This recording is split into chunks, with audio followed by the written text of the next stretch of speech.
Padre, people, party people. It is I, Tiffany Norton, your fearless host for Comedy Centered. Hope you had a wonderful International Women's Day yesterday. And in fact, that's something I wanted to touch on a little bit today. I got my shirt, I support women's rights and wrongs, which I think is a very nonpartisan way to be. We all make mistakes. We all do things right and we all do things wrong. And one of the things we talk about a lot in Comedy Centered is recovery. And one of the things we always have to recover from is our own self-sabotage, our negative self-talk, and the thought that, we're beyond help, right? Which is never true. Never true. Never, well, it's usually never true. Most people are. If they want to be here and if they want to recover, then they can, for sure. Yeah, I did. It was, but International Women's Day, it was interesting. So, and in this one particular group that I belong is a women's group, and this group is international. There are ladies in the group that are calling from all over the country, different time zones, the world, different time zones. And one thing I did not realize, and this just kind of plays into the fact that we always have more that we can uncover about ourselves, and we don't know what we don't know. Because here's an example. I consider myself pretty progressive. Like I studied feminist studies and women's studies in college and things like that. And I don't try to hit people over the head with my feminism, but I'm definitely in that corner, right? And feminism to me is something that gets a bad knock. Feminism, the idea of feminism is just that everybody's equal. Not that women are better. Everybody's equal. It shouldn't matter what someone's gender, skin tone, identity, preference, any of that stuff. It shouldn't matter. No hierarchy, which is me. I'm neurodivergent. We hate hierarchy. We don't get it. Hierarchy, we don't get it. We all think we're equals.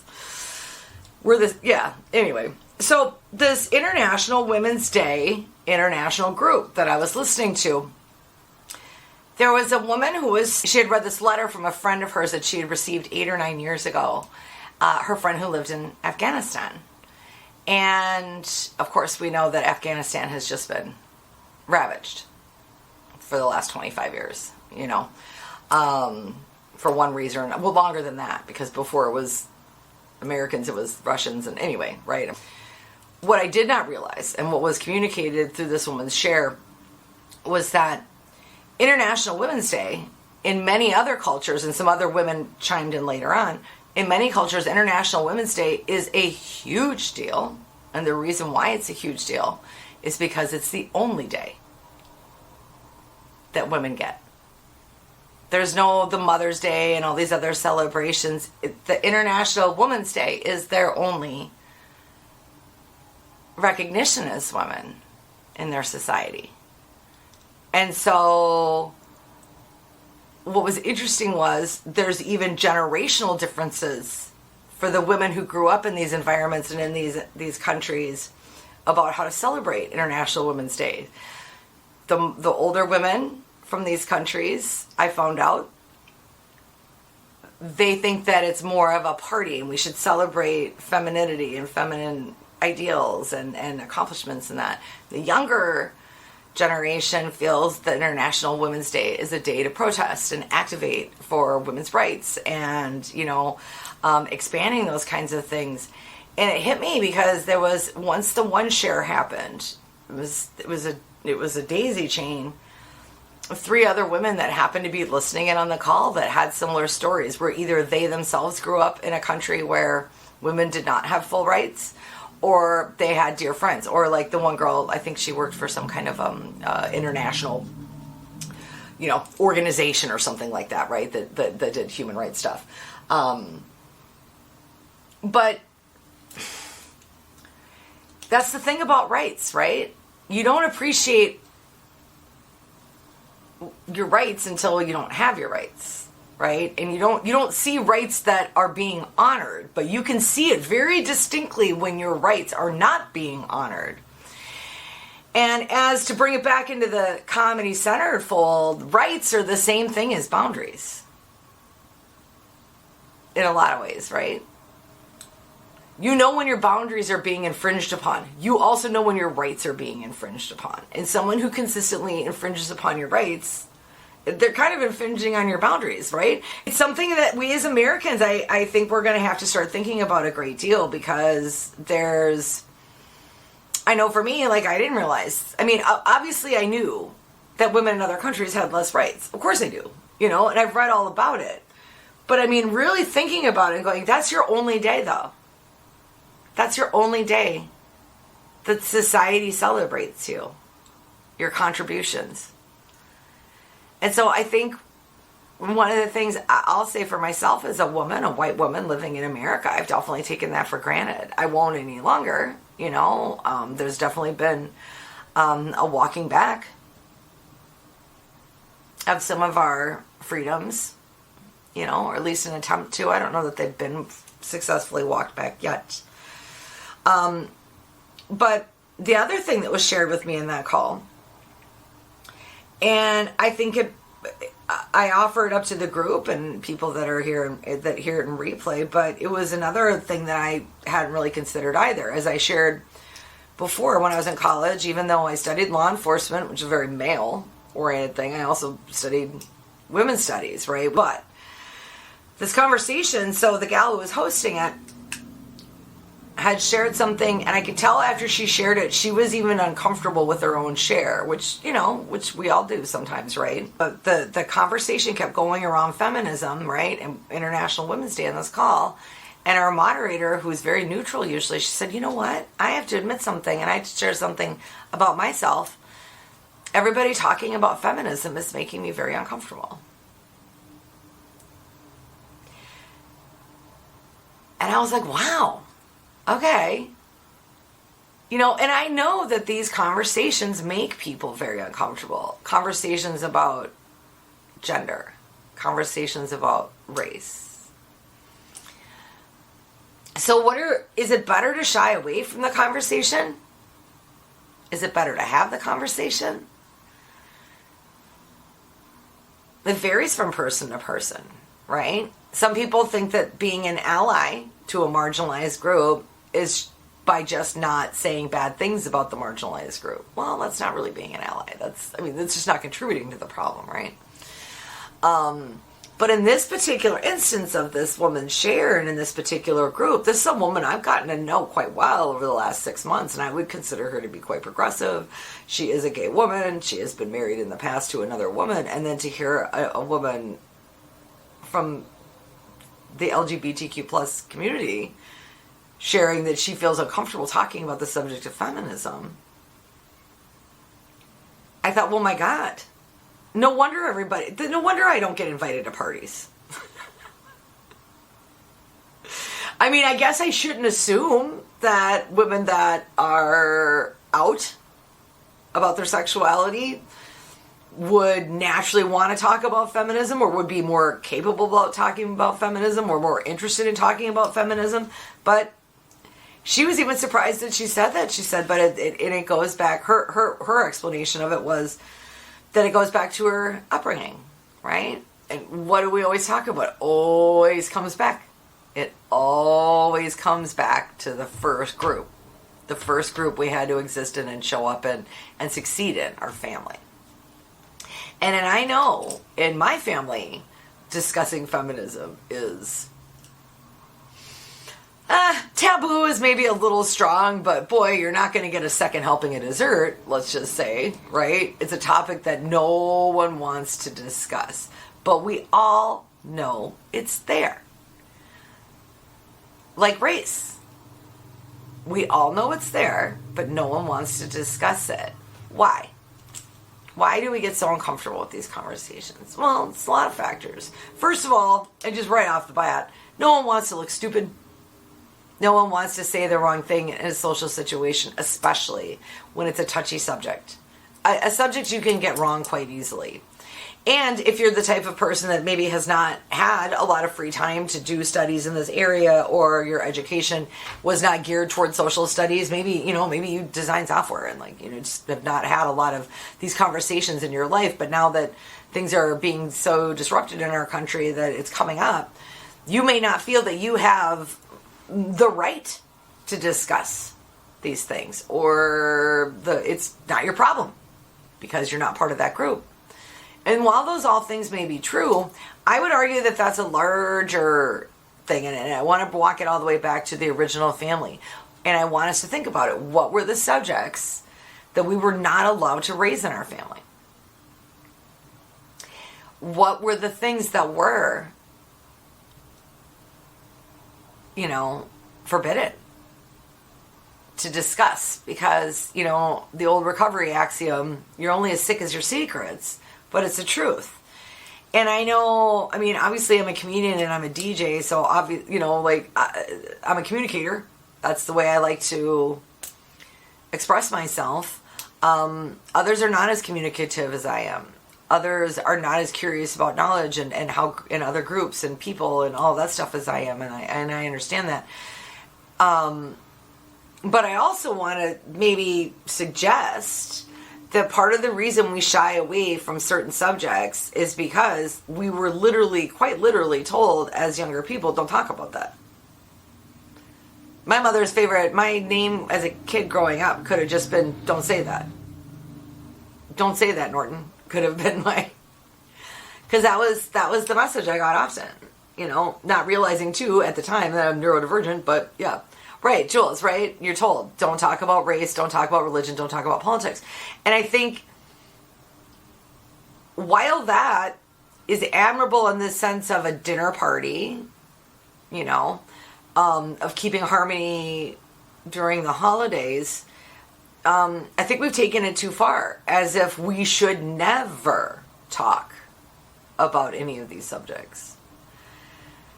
And I think we should. There's nothing more political than how we structure our society. There's nothing more personal than those decisions around how are we going to raise our children? What are we going to agree to in the social contract as a country? As what are our priorities and what are our nots? And what are our boundaries and what are what's a hard line? What's too far? But I feel like there is a thread there, and I don't know that I've necessarily fully made my point or the connection yet, but I know even through when my was moderating that conversation was saying that, and she connected it to her mom, and it was funny too because she almost kind of, how you can look at someone, you can see them seeing something in their self, right? The like your face, like you're oh crap, And she even circled back to it later on, that she thought that might be some of her mother's influence, right? And so these ideas of what is right, what is a woman and what is a man, again, we have a lot of men in cadre. And this is not supposed to be just a female-focused channel. It's not. But today, I'm going to talk about my experience as a woman, and I think it's important that we do that. Also, recovery for women looks differently because women, for the most part, are not treated as favorably once they enter a recovery space from the social networks and the family dynamics. And I'll explain what I mean by that. There is a lot of lore, I will say, a lot of evidence, a lot of fictional and historical evidence, where we've heard this story many times. The man, he becomes addicted to the alcohol. He's terrible. He screws around a lot. He's not good to his kid or his wife. But then he sees the light. He sobers up, and then he becomes a changed man. He goes home and he does the right thing. All's well, right? For women, when a woman becomes addicted to alcohol or drugs, it is a larger violation of the social contract of being a woman than it is for a man. Do you know what I mean? A man getting addicted to drugs and then saying they're off drugs is, one thing. With women, though, the fact that there was a drug addiction at all is a violation of the social norms, because it is expected upon women, not written down, but expected, and I think we can all resonate with this, that women are supposed to not be interested in stuff like that.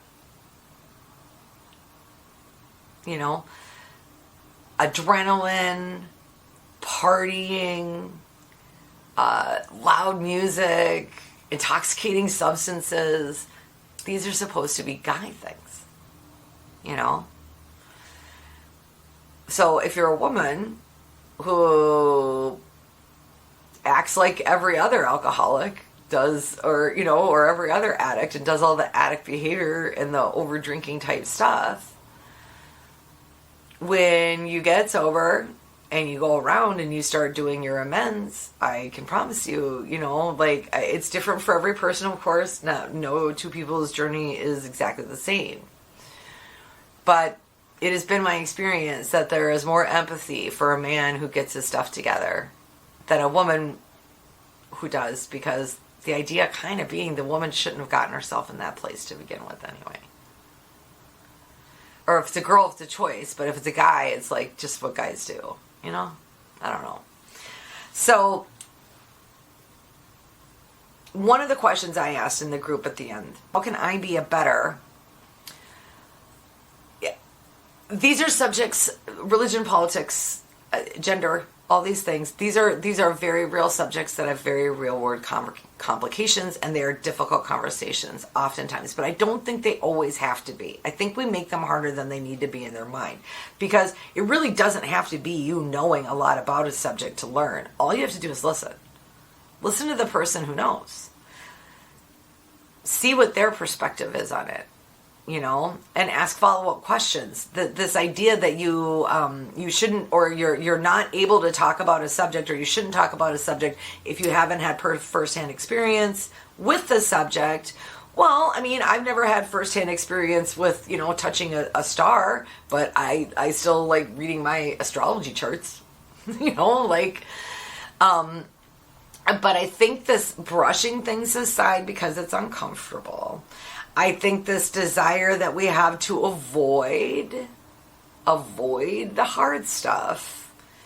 Well, avoiding things is how we get into the trouble of substance abuse anyway, right?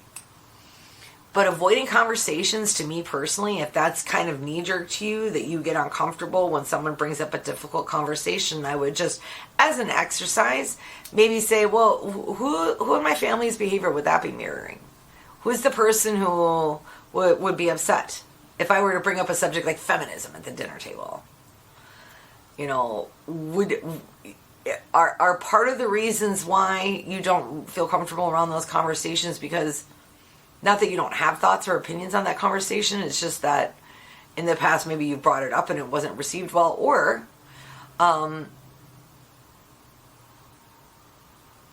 it's just not a subject that's allowed in your particular family unit, you know? We have a lot of invisible contracts in my family. I've found out through the years, especially since I stopped drinking. And we kind of covered this last week or the week before, but one of the main things that makes us lonely, right? Like, I was having really, and real talk, yesterday was really hard. It was a hard day yesterday. Yesterday was, you know, there's days where I barely think about my life before I quit drinking, and then there's days where all I can do is think about just like making myself not do it. And yesterday was one of those days. And I realized it's because I'm also too checking my speech too much. I'm not talking about the things to you guys and to my friends that are important now, right? And for my recovery, alcohol was the symptom of the larger problem. The problem was, and I think it's a fairly common one, I grew up in a family where like they didn't want you to say anything. Children are to be seen and not heard. I am the adult, you are the child.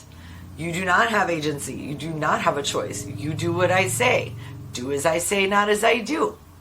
All that stuff. And so, I've always had a questioning mind, but I've noticed that the more anxiety that I have, and the more I worry about things, and the more upset I am, the less likely I am to talk to people about it. And that's the exact opposite of what I should be doing.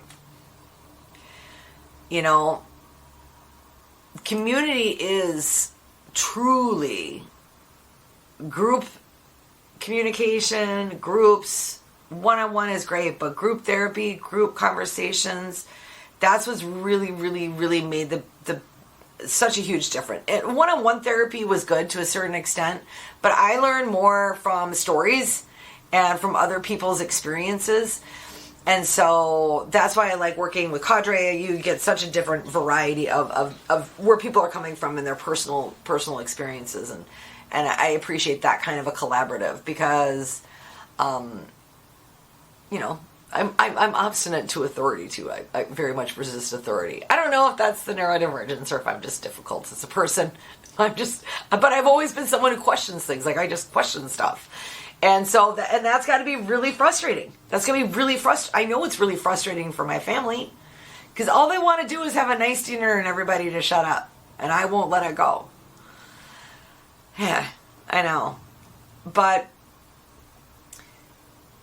how can, and this is a question for everybody to answer for themselves if they want to, but how can we, as people that are occupying space, and we are people that are actively working on trying to do a better job of managing our lives, our mental health, and our expectations for ourselves and for others, right? And the imaginary contract, sorry, I got distracted, but we get so lonely and we put so many expectations on other people that and we often, the source of our misery is often that we've put these imaginary contracts into place that other people are not aware of and they did not sign on to them. You know, an example with my mother would be like, every time we get together, we'll be sitting around, there'll be a quiet moment, you know, a little break in the conversation, and she'll just look around and say, you know, you just never come and visit. We need to do this more. And I get mad every time. I'm like, I'm literally here. We're doing it now. I'm falling short already in the future. But I'm here, you know? So, but I don't think that that's what she means. She just feels the closeness. She wants more of it. She's not great at asking for it. And I definitely inherited that. I'm not great at asking for it. So the way that if I self-stifle and if I keep all this stuff in to myself, I end up getting stuck in a lot of what if thinking. It's hard for me to pull myself out of it.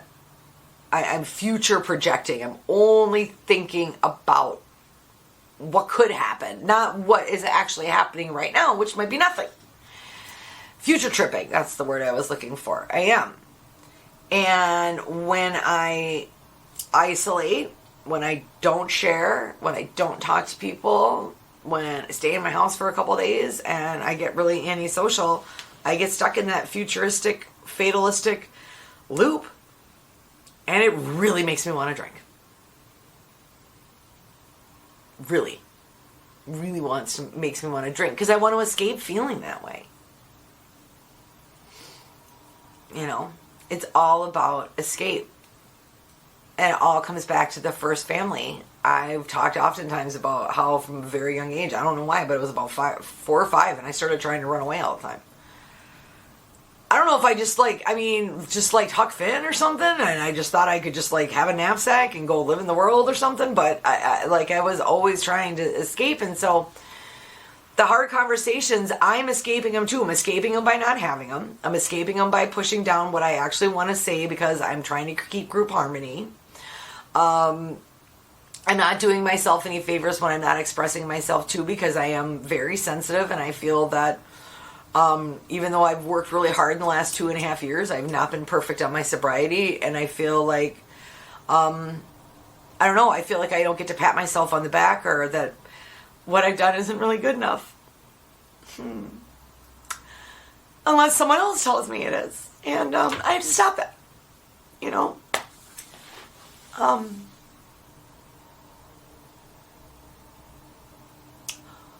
Sorry, guys. it's really hard to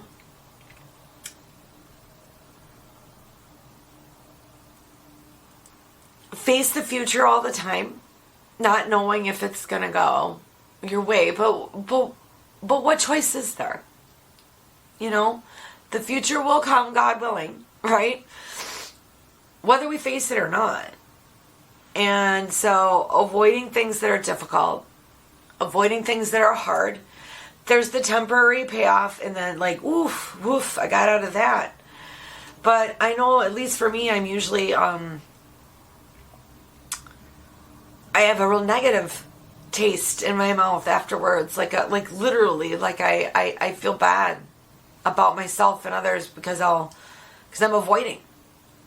It's just escaping. You know, the liquor's escaping, not having the conversations is escaping, not going to the thing, staying in your house, you know. But I mean, we only have this one life. Like, we only have right now. And so what am I doing? You know? So today was a good day. I had some friends that did swing by and hung out for a couple hours, which was nice, just to have some girl talk and that. But so please, everyone, like, don't do. Oh, thank you, Jules. Sorry. Yeah, I don't know. Ooh, that's the thing too. Like, oh man, recovery. Us, you know, there's sometimes it's like the tears just come and you're like, why? That's partly why I was isolating too a while ago, because I kept bursting into tears for no reason. And that's weird in public.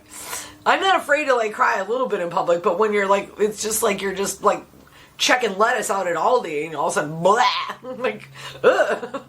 What's going on with her? But as hard as it is to trust the world these days and push yourself outside that comfort zone, I'm really, really glad that yesterday I reached out to some of my friends, and even though a lot of people had plans and couldn't do anything, a couple of them definitely showed up. And we have to hold each other's hands through this. We really, really, really, really do. Because there's a lot of flux, there's a lot of change, and there's a lot of fear and a lot of anxiety, and we really don't know what's going on. And I think we can all agree, no matter what side of the aisle you fall on, this is the most confusing beginning of any presidency I've ever experienced in my lifetime. So I hope that this will not just continue to be the way, because it would be nice if we could soothe our nerves a little bit, and calm down. Maybe cooler heads will prevail then, right? So, oh my God, 6:30 already. Well, hi, we covered a lot of ground. Sorry I cried again. Well, but not really. I mean, like, that's real. Like, you gotta let it out. There's, you know, I maybe told you guys this story before, but right around the election when my CPTSD was really, really bad, I was promoting a comedy show I had coming up, and I booked a live radio spot on a very large radio station, morning show here in town. And they gave me the most innocuous question. I'm like, well, you seem like you've been really busy. What have you been up to, Tiffany? And I started talking. I started bawling. On the air. Not during commercial. On the air. Explaining, just as I was beginning to explain about how hard it had been to quit alcohol, and I just burst into tears. And I'm like, well, great. That's great. And by the way, they have not called me to come back to do it. It wasn't a very funny segment. Great job, comedian. Way to start crying.